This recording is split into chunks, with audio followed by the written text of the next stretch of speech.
홍준표 자유한국당 전 당대표가 울분을 터뜨리면서 역대급 발언말을 했습니다. 내가 당을 맡았던 시기는 탄핵으로 당 지지율이 4%도 안 되었던 괴멸 직전의 당을 이끌고 대선을 치렀고, 문 정권 초기 국민 지지가 80%에 이르렀던 때에 트럼프까지 가담했던 위장평화 시점에 지방선거를 치렀습니다. 아이고, 이 망언은 취소를 안 하시네요. 대선 때는 대선 공약도 당에서 만들어주지 않았고, 패배주의에 젖어 유세차 탄 국회의원들 보기가 드물 정도로 원맨쇼 대선을 치를 수밖에 없었으며, 선거 비용 보전 못 받는다고 방송 홍보비도 타 후보의 절반도 쓰지 않았고 선거 비용도 100억 이상 적게 썼습니다. 이런 말 해봤자 다 구질구질하고 소용없습니다. 홍 전 대표님. 탄핵 대선 후 나는 당의 괴멸을 막았다는 것에 만족하였고 지방선거 때는 가까스로 TK라도 지켰다는 데 만족했습니다.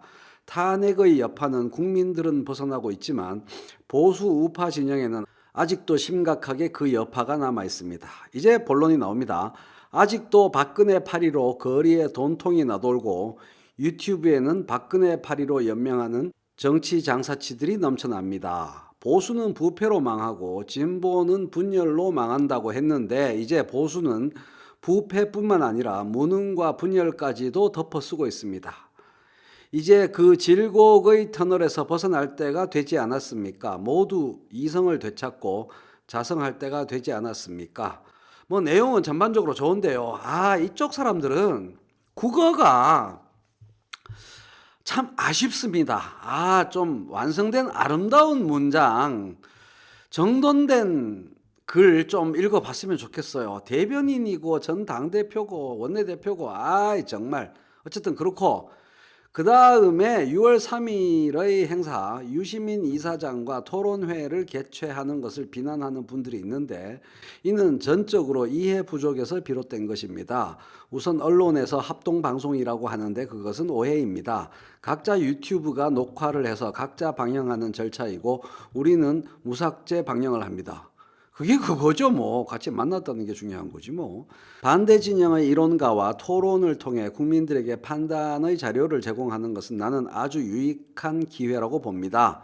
12년 전 유 이사장이 맞짱 토론을 제의한 일이 있었는데 그때는 성사되지 못했는데 이번에는 유 이사장의 제의를 수락한 것입니다. 좌우가 극심한 대립을 하고 있는 이 시점에 양진영 유튜브 논객이 거대 담론을 두고 토론하는 것은 한국 사회 발전에 큰 도움이 될 것으로 기대합니다. 본인의 복귀에 도움이 되겠죠. 여야 모두에서 특히 자유한국당에서 큰 변화가 시작되는 출발점이 될 수 있지 않을까 싶은데요. 유시민 이사장이 하필이면 홍준표 전 당대표를 콕 찍어서 합동으로 토론회를 하고 각자 방송을 하자 이런 제안을 하는 것은 신의 한 수라고 생각합니다. 자유한국당의 전체 흐름 내에서 어디를 콕 집어야 될까를 정말 기가 막히게 잘 아는 것 같습니다. 나경원, 황교안 투톱 체제는 한마디로 정치를 너무 못합니다. 어떤 시각에서 보더라도 어떤 관점에서 보더라도 말이죠. 집권 여당을 공격한다고 제가 뭐라고 그러는 게 아닙니다. 민주당을 거부하고 자유한국당에 아직 애착을 갖고 있는 사람들이 제법 많습니다. 그 사람들의 시각에서 볼 때에도 정말 정치를 너무 못합니다. 징글징글하게 못합니다. 다른 말이 필요 없어요. 정치를 못합니다. 유치합니다.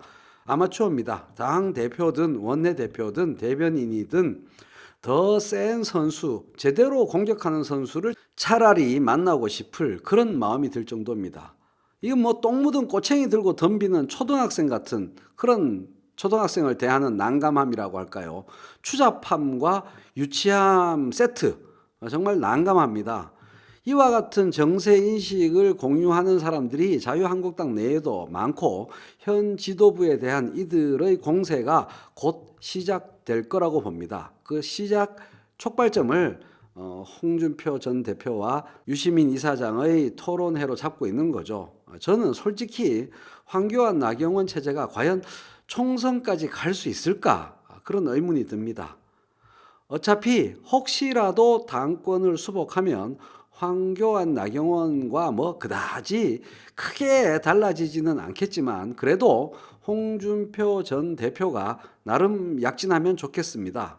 왜냐? 4.5대 5.5 또는 뭐 5대 5, 4대 6, 3대 7 정도로 팽팽하게 의미 있게 패가 갈리면 자유한국당은 점점 헤어나올 수 없는 수렁으로 빠져들 겁니다.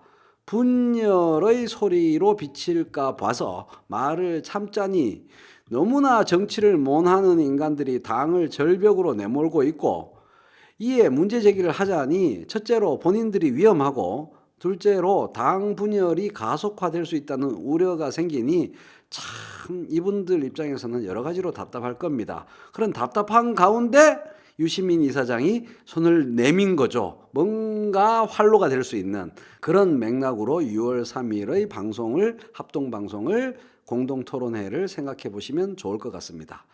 뭐 어쨌든 그거야 뭐 그쪽 사정이고, 기본적으로 민주당은 오로지 민주당 내부의 단결, 결속, 역량 집중, 치밀한 준비에 매진하면 될 것으로 보입니다. 홍준표 대표님, 유시민 이사장과의 6월 3일 토론회를 계기로 그거를 잘 활용해서 자유한국당 내에서 뭔가 좀 목소리를 모으고 이래가지고 좀 잘해 보이소.